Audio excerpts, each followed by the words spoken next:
Non seulement son sang avait effacé leur péché, lui-même, avant d'expirer, il a dit: Père, pardonne-leur, ils ne savent pas ce qu'ils font.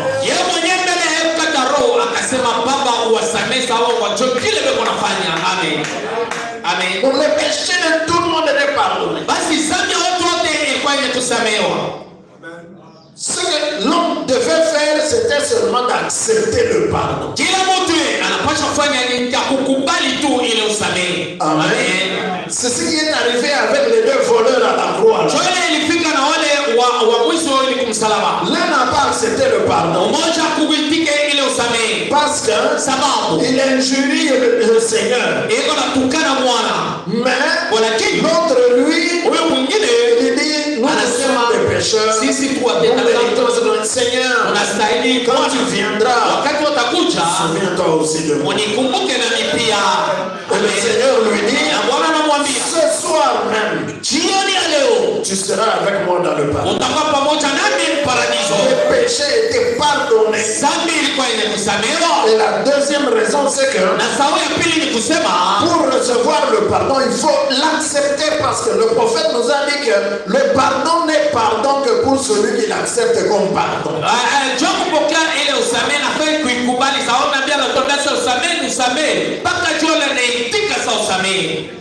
Tous ceux qui étaient là, ils étaient pardonnés.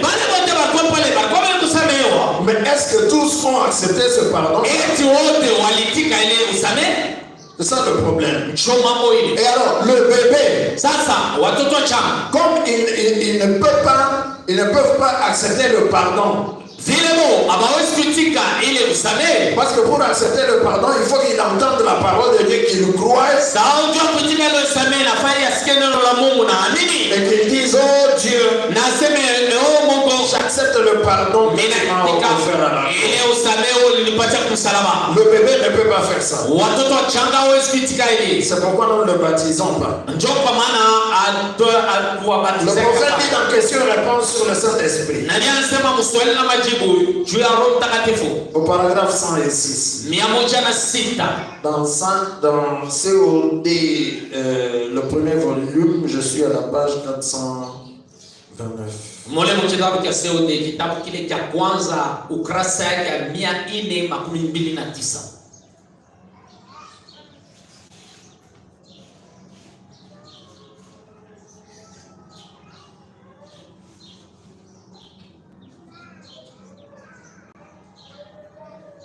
Question-réponse sur le Saint-Esprit, c'est le 19 décembre 1959.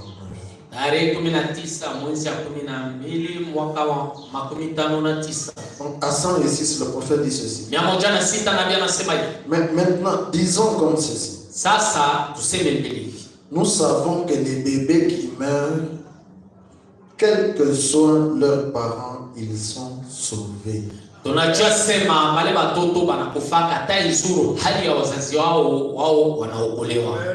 là-dessus, je ne suis pas d'accord avec l'école des prophètes. Et ils disent que s'il meurt et que ses parents étaient des pécheurs, ce bébé ira en enfer, il tombera en pourriture.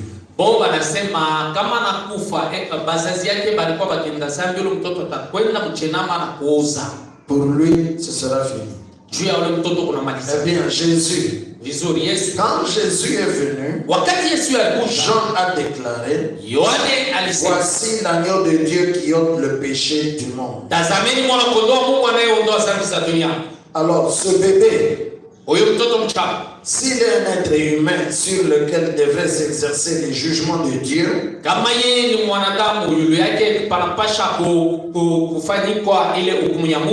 et que Jésus est mort pour ôter le péché, alors tous les péchés ont été effacés devant Dieu au moment où Jésus est mort dans ce but.